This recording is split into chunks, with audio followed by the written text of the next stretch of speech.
Selamat hari Minggu semuanya. Sekali lagi di bulan Agustus kita merayakan kemerdekaan, kita juga merayakan anniversary dari CLCC. Tuhan pepetin, Tuhan bikin itu dekat, jadi kita bisa rayakan bersama-sama. Dan juga saya bersyukur dengan video ini tadi kita lihat gini, saudara, beberapa tuh saya kenal dari sejak youth, ya dari sejak saya juga masih youth, belum married, ya kita sama-sama belajar mengenal Tuhan, kita belajar mengerti firman dan kita menemukan ini loh kehendak Tuhan sebetulnya buat kita sebagai anak Tuhan. Buat kami mengenal Tuhan dari sejak muda, kami belajar bahwa ternyata ikut Tuhan sama sekali bukan soal kebaktian saja. Tuhan gak hanya panggil kita kebaktian, terus Tuhan disenangkan hanya dengan kita menyanyi, enggak. Tapi Tuhan mau ajak kita terlibat dalam rencananya, dalam kehendaknya. Yang setuju kata amin. Dan apa yang mereka buat bukan berarti mereka selalu oke banget, saudara. Ya, mereka dapat penghargaan dari pemerintah, mereka dapat penghargaan dari kementerian. Kick Andy juga beberapa kasih penghargaan sama mereka.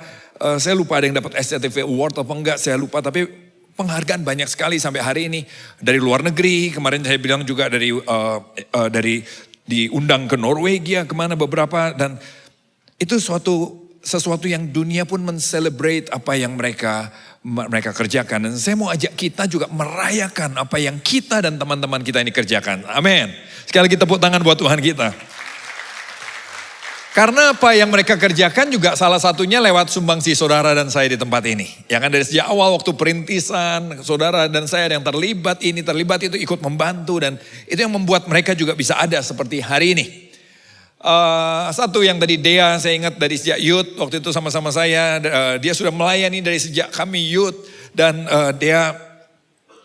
dia pernah satu kali dia ada yang mendukung dia sampai pelayanan bisa berkembang, sampai jadi memecahkan satu rekor di Indonesia ini, dapat muri kalau nggak salah, lalu pejabat juga ikut datang memberikan apresiasi. Tapi kemudian yang mendukung mungkin karena satu dan lain hal mungkin harus berhenti dulu dan sebagainya, dia juga berhenti pelayanannya karena nggak ada support. Dan apa yang terjadi? Apakah dia berhenti pelayanan? Enggak, ternyata. Walaupun gak ada yang support, dia gak bisa urus banyak lagi anak yang kebutuhan khusus. Dia urus satu sejauh yang dia bisa. Gak pernah berhenti walaupun tidak ada yang support. Hari ini ada lagi yang support, dia bisa berkembang lagi, bisa melakukan lebih besar lagi. Saya sengaja cerita nih sama saudara bahwa segala sesuatu itu sometimes ada naik turun. Segala sesuatu tidak selalu ada saatnya mudah, ada saatnya sukar. Ada saatnya kita tertawa, ada saatnya kita bergumul. Tapi begini, gak membuat kita berhenti melakukan pekerjaan Tuhan. Amin. Karena ukurannya bukan berapa besar. Ukurannya bukan berapa heboh. Ukurannya bukan berapa banyak orang yang memberi penghormatan. Tapi ukurannya adalah seberapa jauh kita mau melakukan kehendak Tuhan dan menyelesaikannya dalam kehidupan kita. Amin.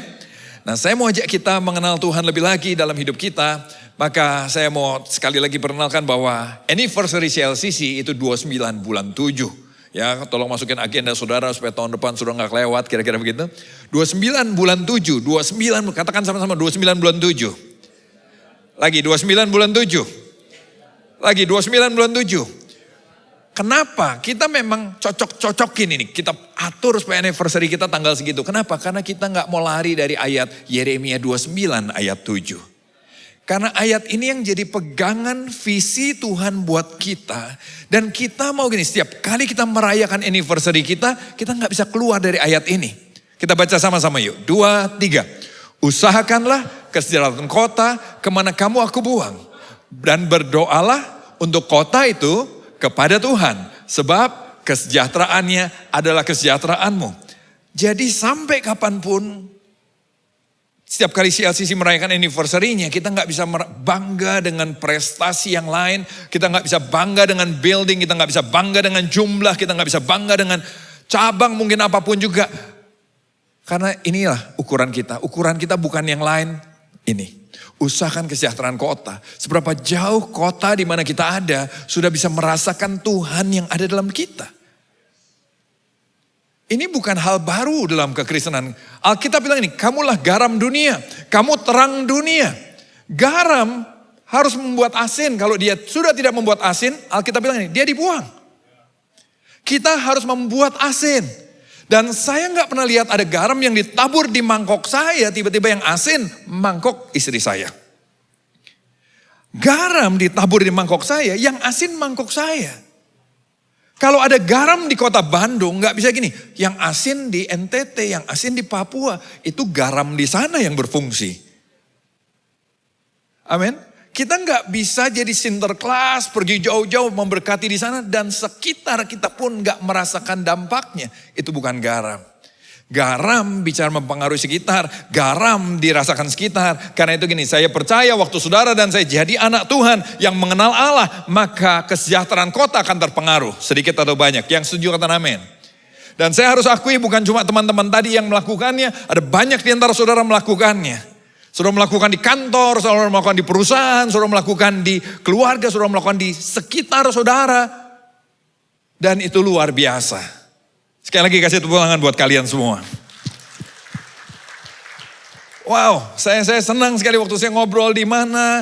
Ya, kami hamba-hamba Tuhan lagi berkumpul di satu tempat. Gara-gara kami berkumpul ada yang nanya-nanya. Mungkin di situ ada satu ownernya yang menjelaskan sama semua yang bekerja di situ. Apa yang sedang kami kerjakan. Mereka jelasin tentang gereja. Saya waktu ke WC saya dengar, jadi bahas gereja. Jadi bahas tentang Tuhan. Kepada staff-staffnya. Saya lihat gini, kalian punya hati yang bagus sekali. Kalian punya hati kerinduan untuk jadi berkat yang luar biasa. Lanjutkan. Karena kita setuju dengan program yang berkelanjutan. Yang setuju kata amin. Oke, nah dari sinilah ada visi kita. Visi kita menjadi murid Kristus yang menyatakan kerajaan Allah melalui seluruh bagian kehidupan kita. Di kota di mana Tuhan tempatkan. Dari ayat tadi. Menjadi murid Kristus. Katakan murid Kristus. Saya mau ajak setiap kita jadi murid Kristus. Kenapa? Kekristenan gak pernah berarti cuma kebaktian setiap minggu, enggak. Kekristenan gak pernah berarti KTP-mu Kristen, enggak. Kekristenan gak pernah berarti cuma sekedar terlibat dalam pelayanan. Tapi kekristenan bicara gini, menjadi murid Kristus. Itu yang akan kita bahas sesi ini. Menjadi murid Kristus yang menyatakan kerajaan Allah. Murid Kristus yang gimana sih? Apa yang hafal ayat? Wih, jago sekali soal ayat, berdebatnya hebat, bukan. Bukan jago berdebat, tapi jago menyatakan kerajaan Allah. Kehendak Tuhan, kasih Tuhan, kebenaran Tuhan. Lewat seluruh bagian hidup kita. Seluruh bagian. Di kota di mana Tuhan tempatkan kita. Seluruh bagian bicara apa? Keintiman pribadi kita sama Tuhan. Praktek yang kedua, praktek firman Tuhan dalam hidup kita sehari-hari.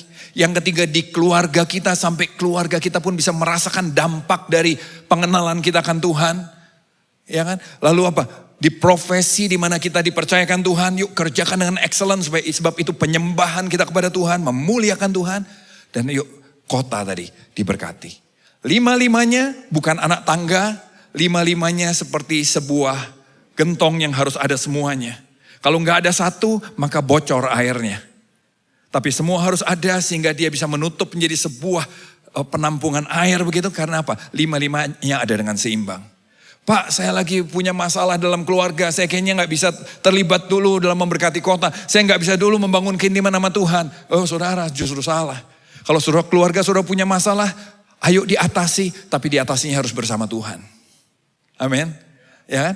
Oh kita gak bisa, keluarga saya lagi ada masalah. Loh, justru gini saudara, keluarga kita pun harus dibawa untuk memberkati kota bersama-sama.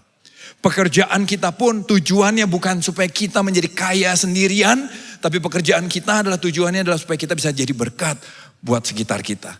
Jadi 1, 2, 3, dan 4, dan 5 ini semuanya sambung menyambung menjadi satu. Ya kan? Jadi kita harus hidupi bersama-sama, jalani bersama-sama. Tidak pernah mudah tapi tidak pernah berhenti. Karena saya percaya Tuhan yang memberi kekuatan. Nah kali ini saya mau kasih judul sesinya adalah Christmas in August. Natal di bulan Agustus, bukan mau bilang Tuhan Yesus lahir di bulan Agustus, bukan. Tapi saya mau bahas tentang, saya mau ambil dari kisah Natal dan kita bahasnya di bulan Agustus saja gitu ya. Matius 2 ayat 1-3 dan nanti ada selanjutnya. BIMK punya terjemahan. Demikian firman Tuhan. Yesus dilahirkan di kota Bethlehem di negeri Yudea pada masa pemerintahan Raja Herodes. Pada waktu itu beberapa ahli ilmu bintang dari timur datang ke Yerusalem. Mereka bertanya di mana-mana. Di mana anak itu yang lahir untuk menjadi raja orang Yahudi? Perhatikan baik. Mereka tahu nubuatan tentang raja orang Yahudi. Mereka tahu firman Tuhan. Kemungkinan begitu ya. Nah terus kami melihat bintangnya terbit di sebelah timur. Dan kami datang untuk menyembah dia. Ketika Raja Herodes mendengar hal itu, dia terkejut sekali. Begitu juga semua orang di Yerusalem. Sudah tahu ceritanya berikutnya? Raja Herodes menyelidiki semuanya dan dia merencanakan sesuatu yang jahat. Maka Tuhan membawa orang Majus untuk meninggalkan istana Raja Herodes.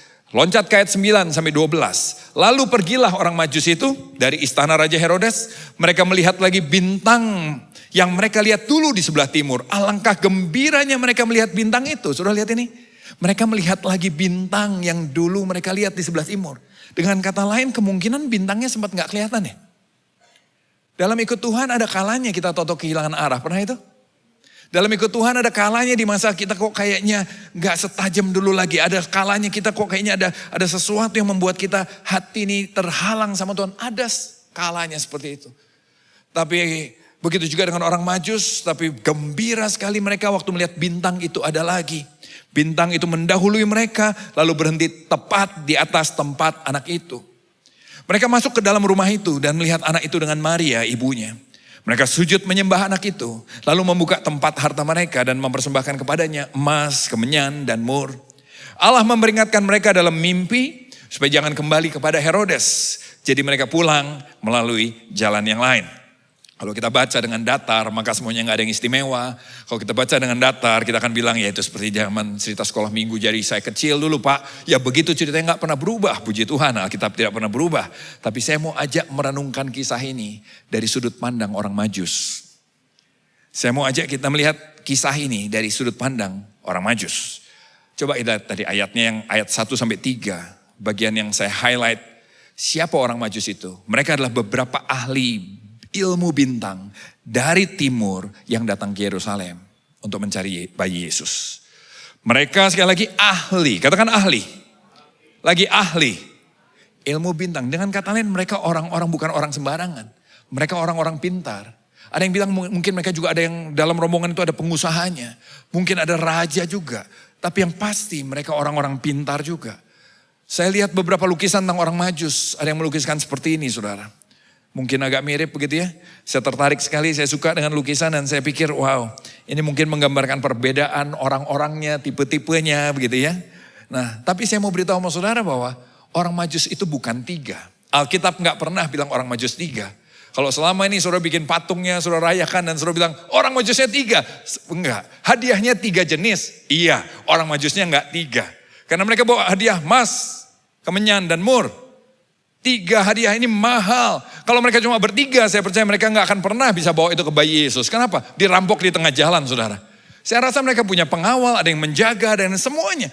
Ini bukan orang sembarangan. Ini rombongan yang penting, rombongan yang cukup bikin heboh kalau mereka datang gitu. Sekali lagi, mereka bukan 3 orang, tapi cukup banyak. Mereka nanti bertemu dengan Yesus bukan di kandang tapi di rumah. Kenapa? Karena bayi Yesus waktu mereka sampai di sana itu sudah sekitar 1-2 tahun umurnya diperkirakan begitu. Tapi saya suka dengan lukisan ini berikutnya.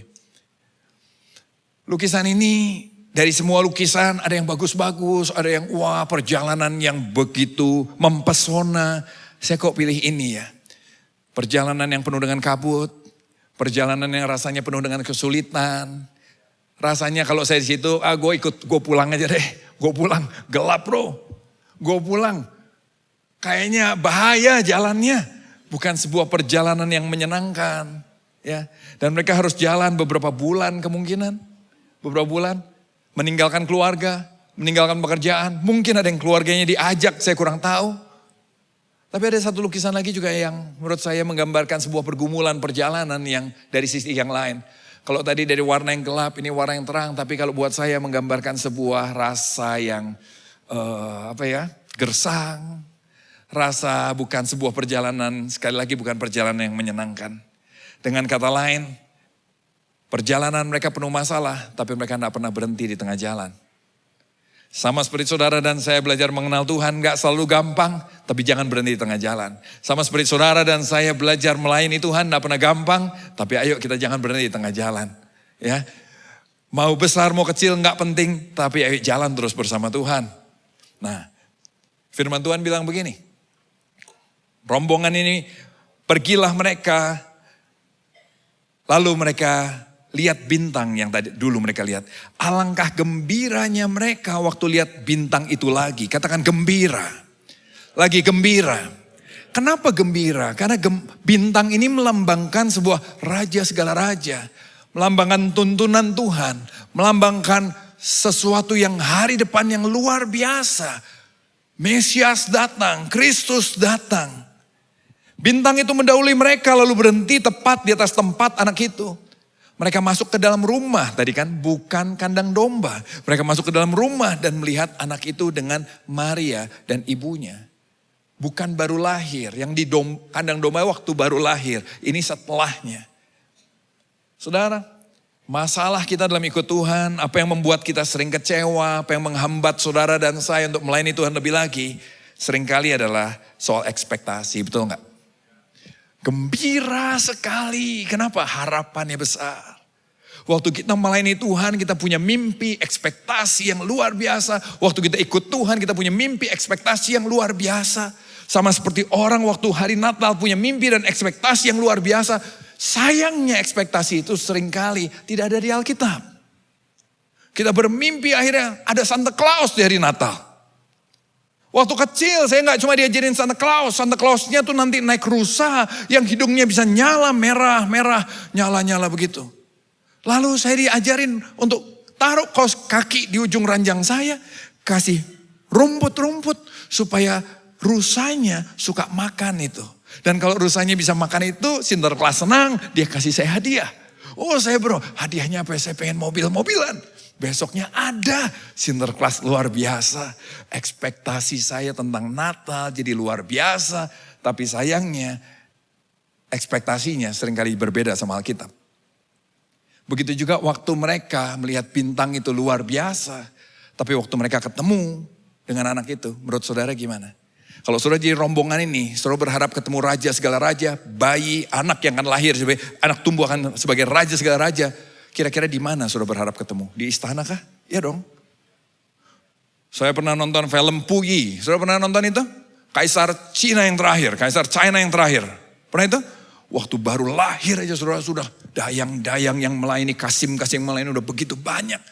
Dia udah dipakein baju merah nih, bayi kecil. Bajunya merah, udah disembah sama orang-orang. Kenapa? Inilah Kaisar Cina yang terakhir. Puyi. Wow, saya nonton waktu itu ya. Saya suka dengan film-film kolosal begitu. Saya membayangkan kemegahannya luar biasa. Mungkin waktu kalau saya di rombongan orang Majus, saya juga akan berharap akan ketemu seperti Puyi. Ya kan? Saya akan bertemu dengan seorang bayi yang dengan baju kebesarannya dibawa sama dayang-dayang. Inilah raja segala raja. Dan kita semua, semua sujud menyembah sama bayi itu dan gong berbunyi. Deng, deng. Tapi yang mereka hadapi apa? Masuk ke dalam rumah yang biasa. Dan melihat anak itu dengan ibunya. Saudara lihat ini, kenapa sulit kita mengerti Tuhan? Karena ekspektasi kita seringkali beda sama firman Tuhan. Ekspektasi kita beda sama firman Tuhan. Ekspektasi itu apa sih? Ekspektasi adalah keinginan. Ekspektasi adalah harapan.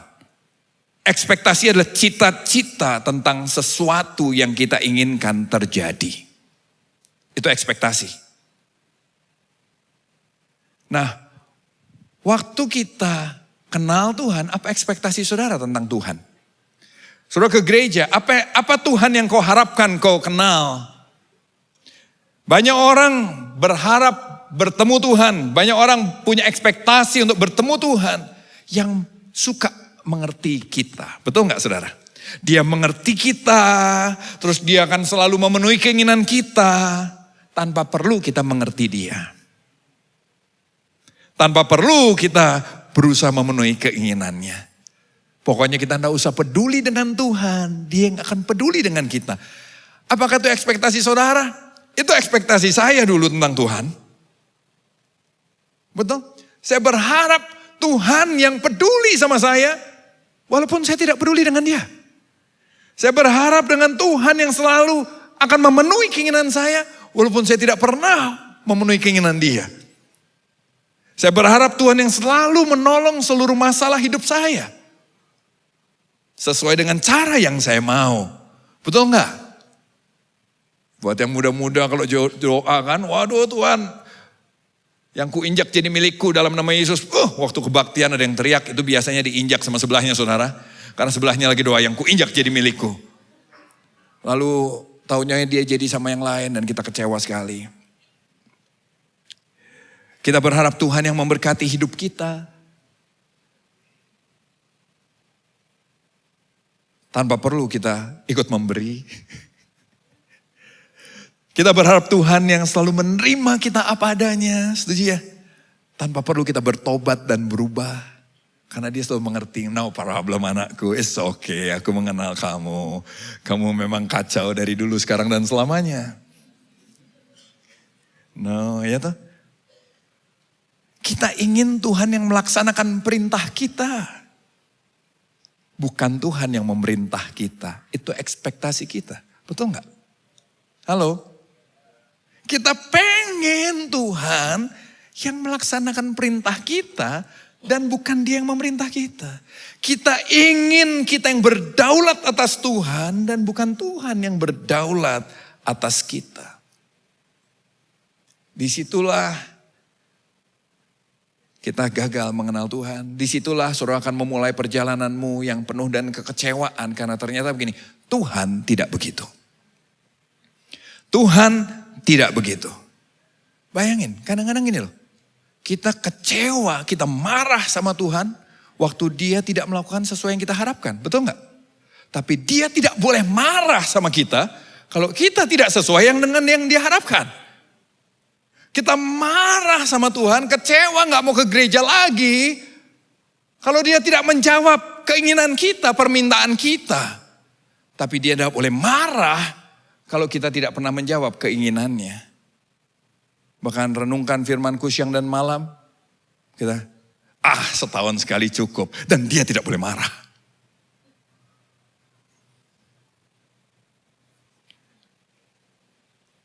Kacau kan kita ya? Betul ya saudara? Tapi sadar gak kita begitu? Toel kiri kanan bilang, lu gitu banget.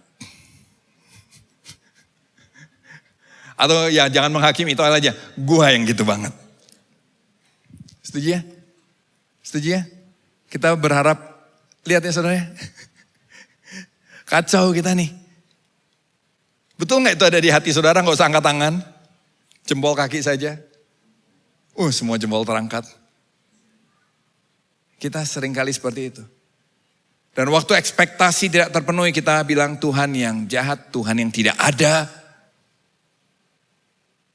Tuhan yang tidak nyata, Tuhan tidak mendengar doa saya. Kita marah, kita mundur, kita kecewa dan tidak mau terlibat lagi dalam pekerjaan Tuhan.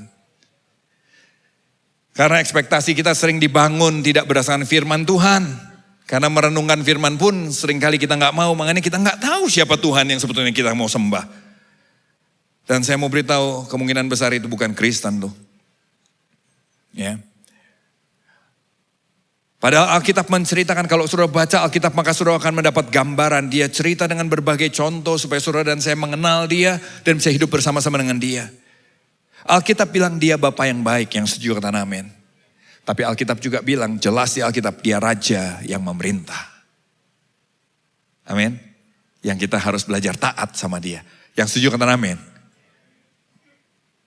Dia Bapa yang baik, amin. Dia Raja yang memerintah, amin. Jangan amin sebelah. Ekspektasimu sudah mulai salah lagi. Dia gembala yang mencari yang hilang. Tapi dia juga gembala yang menegur dengan keras. Setuju? Sebab dia gak mau kita salah jalan. Dia gak mau kita hancur berantakan. Karena dia tegur dengan keras. Tapi dia juga gembala yang begitu baik. Dia juga digambarkan sebagai mempelai. Kenapa sih mempelai? Kita pasangannya Kristus loh. Kok apa maksudnya dengan kita mempelainya Kristus? Gini loh saudara. Mempelai itu harusnya saling memperhatikan. Saling menjaga hati, saling setia satu sama lain, itu mempelai. Amin. Kita pengen Tuhan setia, kita nyana mau setia. Disitulah Tuhan bilang nih, kamu tuh mempelaiku bro. Jadi jangan cuma minta gue setia, lu juga belajar setia dong. Jangan cuma minta gue menjaga hati dan perasaan lu juga jaga hati dan perasaan gue dong. Yang mau jadi murid Kristus katakan amin. Waktu ekspektasi terus dikembangkan di luar firman Tuhan. Perhatikan baik ya. Waktu ekspektasi terus dikembangkan di luar firman Tuhan. Walaupun kita ke gereja, walaupun kita pelayanan. Itu akan membangun my kingdom. My kingdom. Hidupku, keuanganku, keluargaku, kesehatanku. Apalagi? Waktuku, ikanku. Apalagi? Ya kan? Apalagi? Ku semua, my kingdom. Yang tanpa sadar jadi bermusuhan sama thy kingdom. Doa kita suka salah sebut. Thy kingdom come, kita bilang my kingdom come. Dalam doa Bapa kami kita. Saudara lihat ini, coba lihat ini. Waktu my kingdom begitu berkembang, my kingdom dimanjakan, my kingdom terus dikasih makan, my kingdom akan memisahkan kita dari thy kingdom. Kapan terpisah? Contoh, ayo dong kita renungin firman yuk. Aduh, saya kerjaan lagi sibuk, my kingdom lagi sibuk. Saya enggak sempat renungin thy kingdom punya firman. Aduh, saya lagi punya masalah keluarga, my kingdom lagi terganggu. Saya nggak bisa terlibat dulu dalam thy kingdom. Dengan kata lain, kerajaan kita itu terpisah dari kerajaan Tuhan. Kalau ada waktu bolehlah kita bantu-bantu terlibat sama Tuhan. Tapi kalau nggak apa-apa juga. Hidup gue jalan terus. Yang penting Tuhan tetap berkati gue, kalau nggak gue kecewa.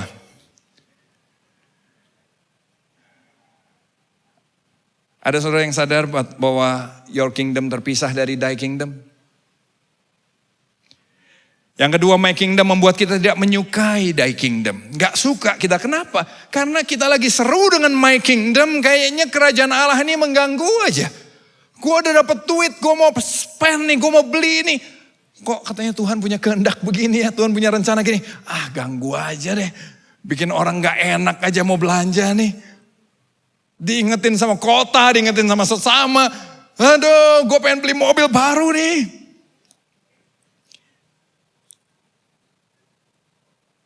Yang pacaran, thy kingdom bilang, thy kingdom punya value, jaga kekudusan. My kingdom bilang nih, yang penting kan gue bahagia aja lah. Kenapa sih Tuhan mesti ribet gitu? Kenapa Tuhan mesti ikut campur gue? Kalau gue minta tolong aja, tolong lu bantu. Kalau enggak, sudahlah diam di surga saja. Ekspektasi kita sama Tuhan sadis ya. Kita pengen memerintah dia nurut sama kita, tapi jangan perintah-perintah saya. Yang sudah menikah, hari-hari ini saudara banyak sekali yang bilang gini loh. Jangan bercerai, ingat anak. Oh, saya nak mau, bahkan anak pun tidak boleh menghalangi saya meraih kebahagiaan hidup saya. Aku berhak bahagia. Di sosmed banyak tuh. Saya berhak bahagia. My kingdom. Waktu Tuhan mengingatkan tentang keluarga, ayo belajar mengasihi, ayo belajar mengalah, ayo belajar memaafkan, ayo belajar mengampuni. Kita gak menyukai ide thy kingdom seperti itu. Karena mengganggu my kingdom. My kingdom membuat kita tidak bisa mengerti thy kingdom. Gak ngerti, makin lama makin terpisah jauh. Dan waktu kerajaan Allah mengajarkan, yuk mengampuni. Yang kita ngerti, membalas. Enak aja mengampuni. Orang kayak gini diampuni Pak. Mau jadi apa nih dunia? Balas. My kingdom bicara gue harus tambah kaya. Thy kingdom mengajarkan memberi. Waduh, gue gak ngerti maksud Tuhan gimana. Mana bisa sih hidup kayak gitu?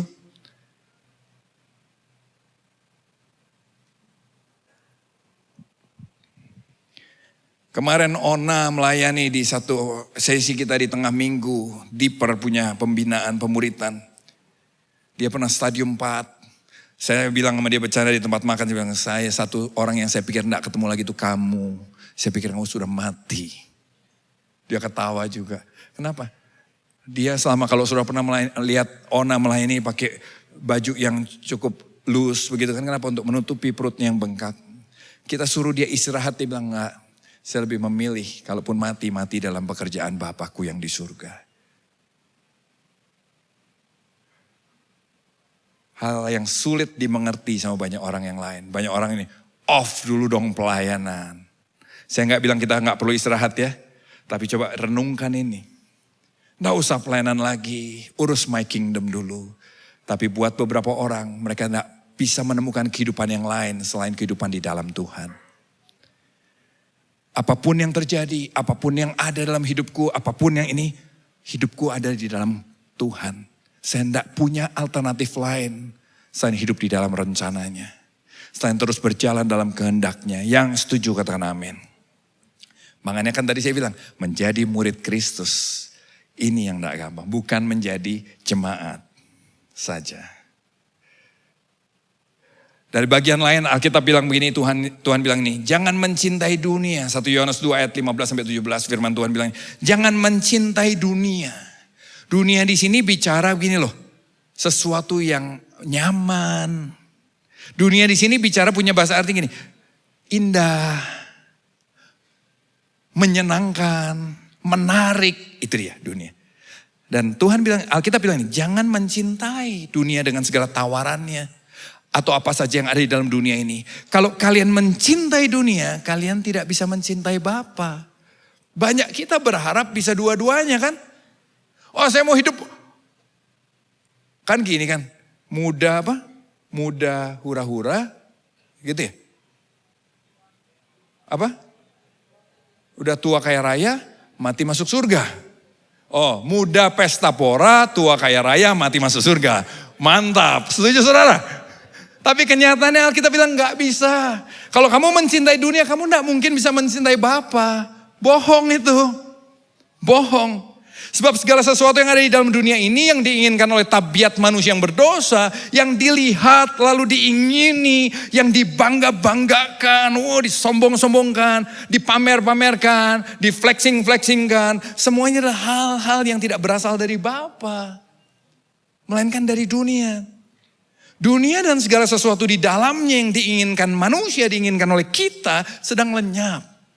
Tapi orang yang menuruti kemauan Allah akan tetap hidup selama-lamanya. Yang setuju kata amin? Masih semangat gak? Amin. Nah Tuhan Yesus sebelum mati di kayu salib dia bilang begini. Aku tidak akan bicara lebih banyak lagi dengan kalian karena dia mau disalibkan. Sebab sudah waktunya penguasa dunia ini datang. Dunia yang dimaksud sama seperti yang tadi. Dunia dengan keindahannya, dunia yang nyaman, dunia yang menarik sekali. Penguasanya datang.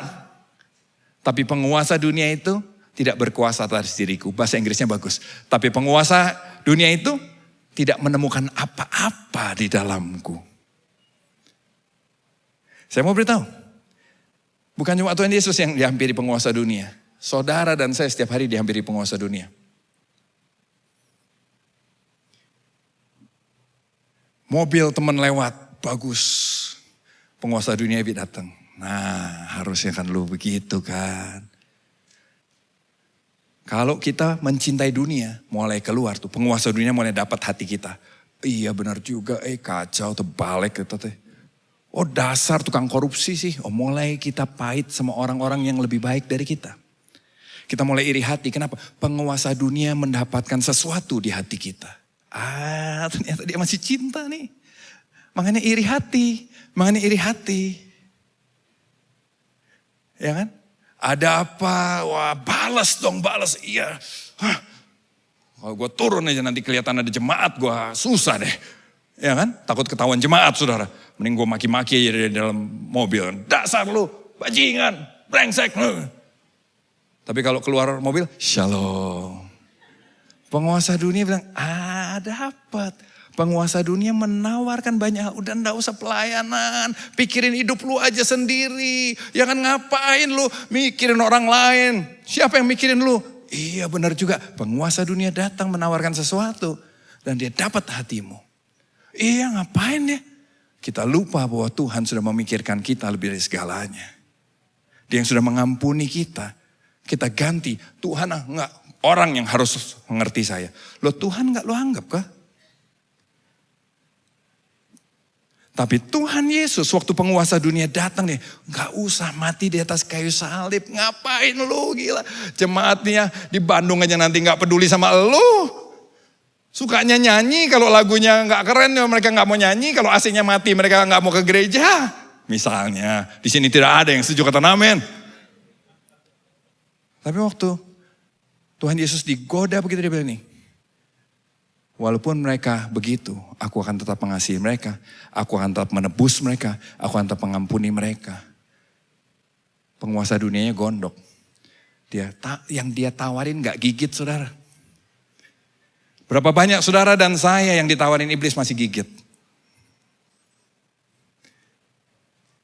Udah punya istri 1. 2 aja bro, kenapa enggak?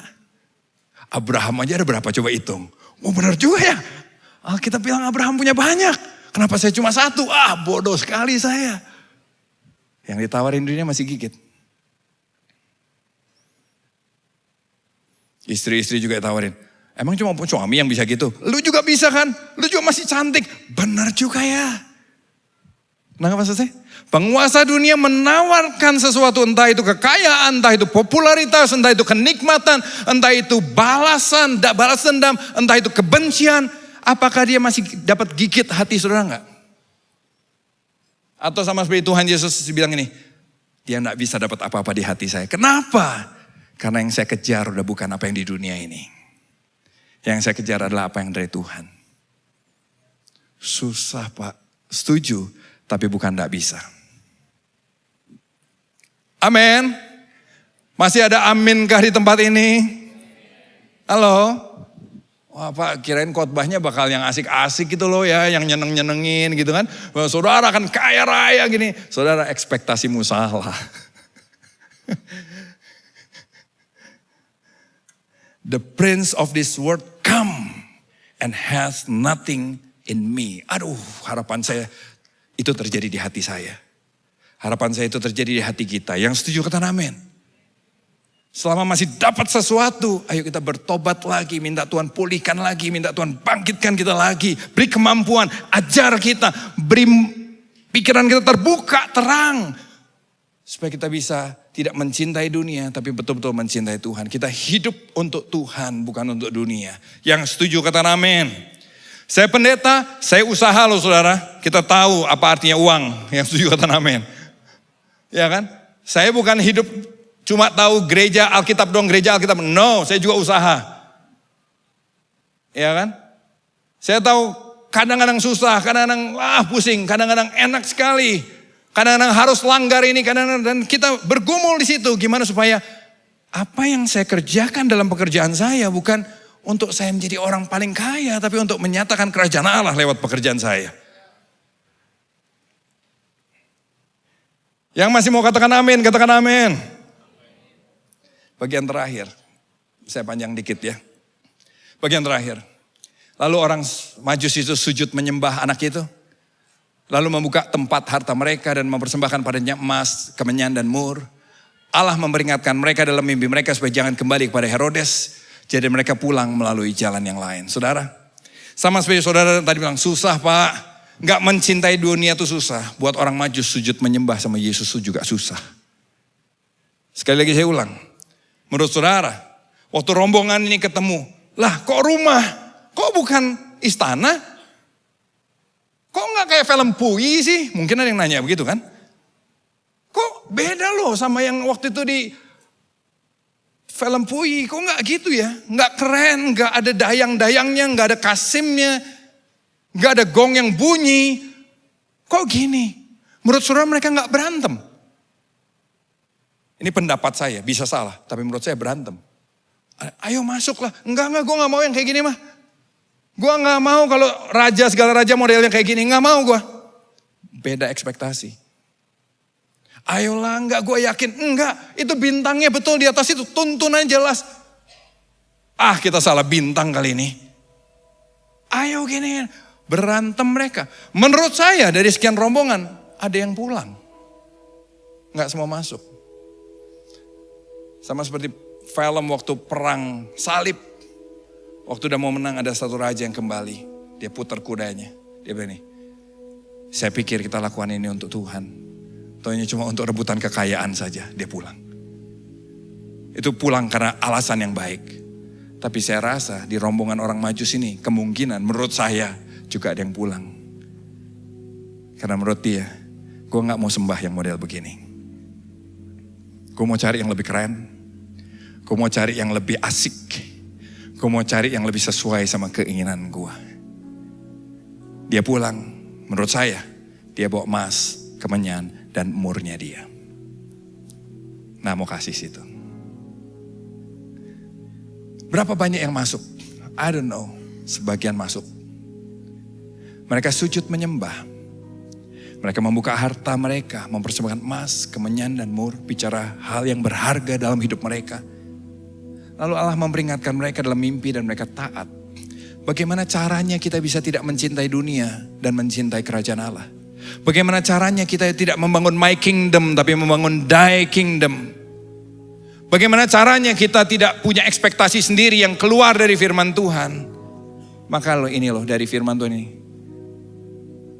Itu hanya bisa dikerjakan oleh Roh Kudus dalam hati kita.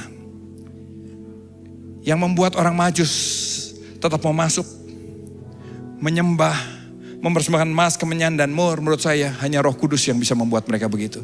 Bisa tetap percaya bahwa bayi yang biasa-biasa saja di depan saya ini adalah Mesias yang dipilih Tuhan.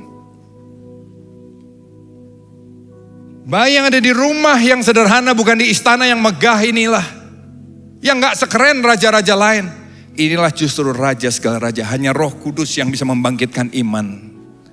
Dan saya berdoa Roh Kudus Tuhan yang sama membangkitkan iman dalam hati saudara dan saya. Dunia menawarkan jauh lebih menarik. Tapi hanya Roh Kudus yang bisa membuat saudara dan saya gini. Saya tidak mau kejar itu, saya mau belajar mengenal Tuhan. Hanya Roh Kudus yang bisa membangkitkan iman yang seperti dalam hati saudara dan saya. Saya nggak mau cuma sekedar ke gereja, saya mau belajar jadi muridnya. Hanya Roh Kudus yang bisa buat itu sama kita. Saya nggak mau cuma jadi pendeta asal cari duit, tapi saya mau belajar jadi pendeta yang mengejar kehendak Tuhan. Hanya Roh Kudus yang bisa buat itu sama kita.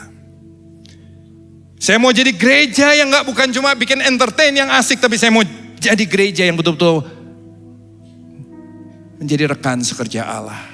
Hanya Roh Kudus yang bisa mengerjakan itu dalam hati saudara dan saya. Yang setuju katakan amin. Yang kedua, orang Majus saya percaya mempelajari firman. Seperti tadi saya bilang, kok mereka tahu ada nubuatan tentang Mesias yang akan lahir. Beberapa ahli memperkirakan mereka mempelajari kitab-kitab perjanjian lama. Karena Daniel pernah dibuang ke sana. Pernah dibuang ke negara-negara yang diperkirakan asal dari orang-orang Majus ini. Mereka mempelajari dan mereka mengerti. Yang ketiga, mereka mau menundukkan diri. Katakan menundukkan diri. Lagi menundukkan diri. Lagi menundukkan diri. Bukan Tuhan yang tunduk sama kita yang tunduk sama Tuhan.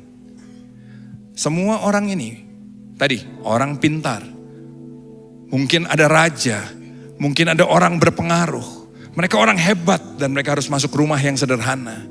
Di mana ada satu bayi yang buat banyak orang meragukan. Dan mereka memilih, aku menundukkan diri, sujud menyembah.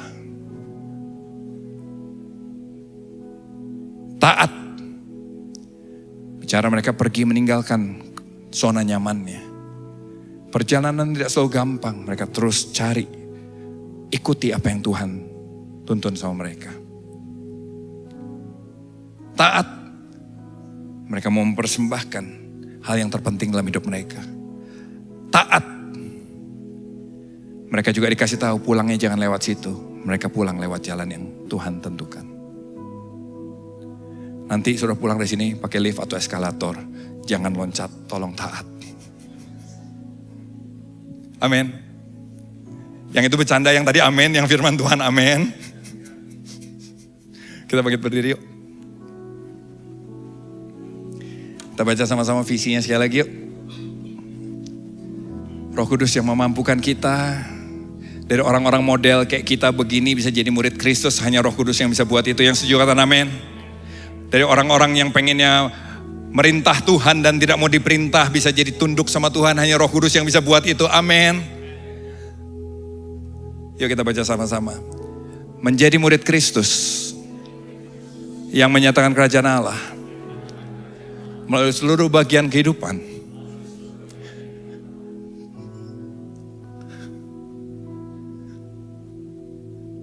Di kota di mana Tuhan tempatkan. Beri tepuk tangan buat Allah kita.